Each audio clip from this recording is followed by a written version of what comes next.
weird to me is Cal is number 3 in recruiting in the Pac-12. Yeah, 29 very shocking overall. Very shocking.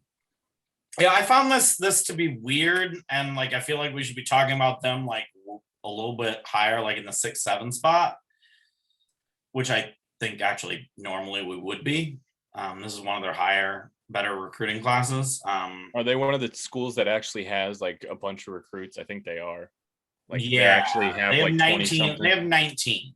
Yeah, that's more than most of the other schools. And five of them are 4-stars. Wow, They have a pretty good amount of 4-stars. Like it's a solid class. And just for some reason, I see Cal as this backdrop program to every other team in the conference. I agree. It surprised me to see them so high. They haven't won a conference championship since 2006, and when they were co-champions with USC. I do feel positively about this team. They don't have a great stadium or great facilities, in my opinion. But they're in the Sunshine State, so I guess recruiting is easier for them. And besides 2020, well, even with 2020, their head coach is 21-20 during his time there. So we're going to see if this helps improve things. Mm-hmm. But I don't know really if Justin Wilcox is going to be there all that long. I don't know. I mean, I think last season was kind of a blur. And I mean, if you are a blip, don't take too much out of it. They had a lot of cancellations. Yeah, I think they only played 3. They still managed to beat Oregon. So, yeah. I mean, I think if you beat Oregon and then you're one of these lower level Pac-12 teams, doesn't matter how many games you win, it's probably a successful season. True. But before this past year, they were 8-5 the year before in 2019, 7-6 the year before that, after going 5-7 for 2 straight years. So there was an improvement up until this past year. So being a very important year for Justin Wilcox to show he can bounce back and keep that upward trajectory that they were on going. Yeah, I agree.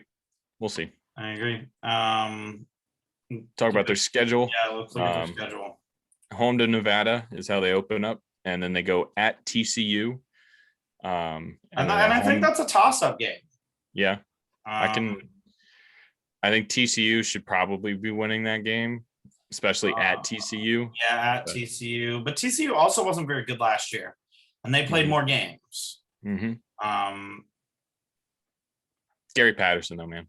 Yeah. I think TCU wins that game, but there's potential that they start 3-0, if not 2-1, and then they play Washington. That's going to be a tough game for them at Washington. Yeah, and then they have Washington State at home, so they could win that game. Then they're at Oregon. I don't see a possible way they walk away with a win there. They could win at Colorado. They could win at Oregon State. They could win at Arizona. So, right there, 6 games. I don't think they're beating USC. They could win at Stanford, and I don't think they're beating UCLA. So, I mean, you just listed 8 games. Yeah, I think that's what you got to be shooting for. Get back onto that, because they were at 7-8 wins before this past season. So if you can get back up to that and then start building off of that, I think you're in a good place. But if you don't do that and you start going the other way, Wilcox is going to be out of there pretty quickly. I don't think after this year, unless they go like 0-12 or 2-12. Unless it's just a horrendous season. If it's horrendous, I think he's gone. But if they are a little under 500, he's still there. But next year he's on the hot seat. Yeah.